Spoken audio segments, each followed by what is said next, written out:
Trinity and Lucifer. D.G. Wonder First Series. Written by D.G. Lampalus. Mundus Vetus.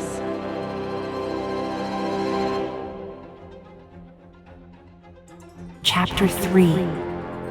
Revolution. Lucifer was a six-winged angel that Trinity had carefully nurtured and was the angel who resembled himself the most and held the greatest hope. Today, Trinity had to make the most difficult decision, and he spent the whole night unable to sleep because he knew that when the sun rose tomorrow, the six-winged angel who had accompanied him for so long would rise up in rebellion. He would have to bid farewell to this beloved gospel angel in heaven forever. And tomorrow he would raise a new leader to lead Michael's army under the banner of justice to overthrow Lucifer's revolution and take back everything that had been given to her. The sunrise was imminent, and the day of the great battle was approaching. Lucifer led a group of dissatisfied angels to form a resistance force against the current regime. Trinity hung the banner of justice and reorganized the Gospel Angel Legion. The army of angels led by Michael was also preparing for battle at any time. The 7 archangels closest to Trinity were: Michael, like God, he symbolizes justice. Gabriel, God's helper, he uses loving light to bring peace and comfort to the soul. Raphael, God's healing, possessing the art of medicine and knowledge bestowed by God. Uriel, God's light, possessing magic, alchemy, astrology, the consciousness of the universe, and even climate change in nature.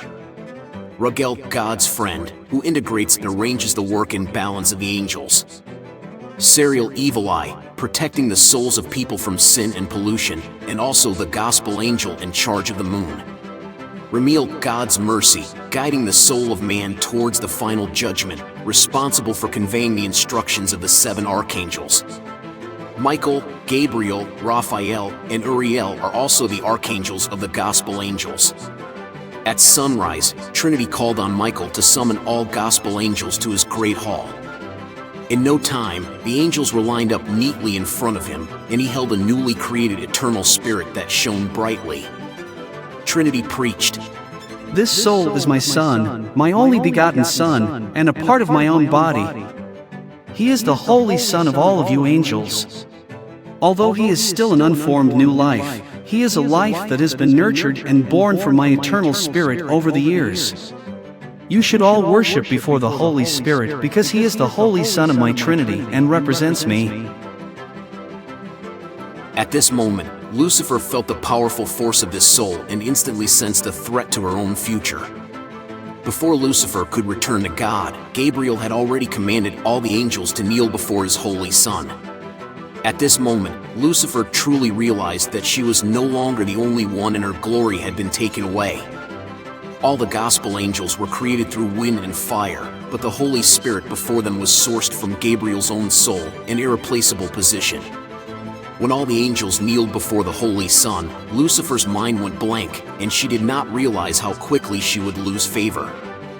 Although she was mentally prepared, when she faced the reality, Lucifer was still extremely sad and shocked, unable to accept everything before her.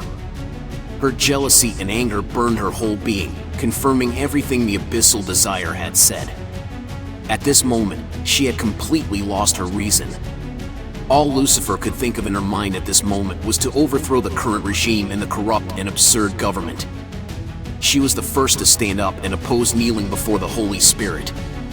She objected to the noble gospel angels kneeling before the still-growing soul at this moment. She spoke out against Gabriel's dictatorship, disrespect, and exploitation of all the angels in front of everyone. She rallied all the people, calling on the gospel angels who loved freedom to rise up together in rebellion. Lucifer angrily spoke, My dear comrades, look at this mad god in front of us. What is he doing? We have always followed him and used our lives to protect him. What have we gotten in the end? Today, he even demands that we kneel before a soul that hasn't even grown the eternal eye. We are noble gospel angels, and we have always had Trinity as our faith in our hearts. Look at how this God treats us today in front of us. Trinity felt extremely humiliated and drove Lucifer out of the temple on the spot.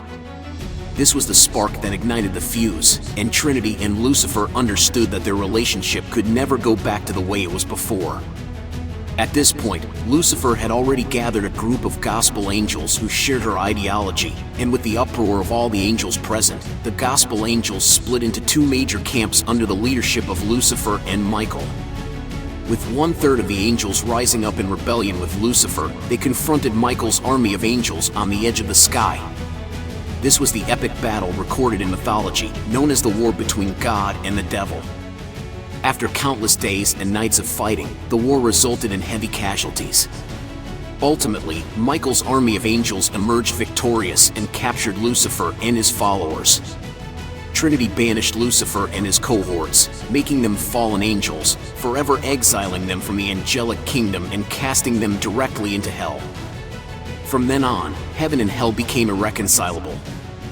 Lucifer organized the Satan army in the kingdom of hell, specifically to tempt and incite gospel angels, organizing and recruiting believers who were dissatisfied with Trinity.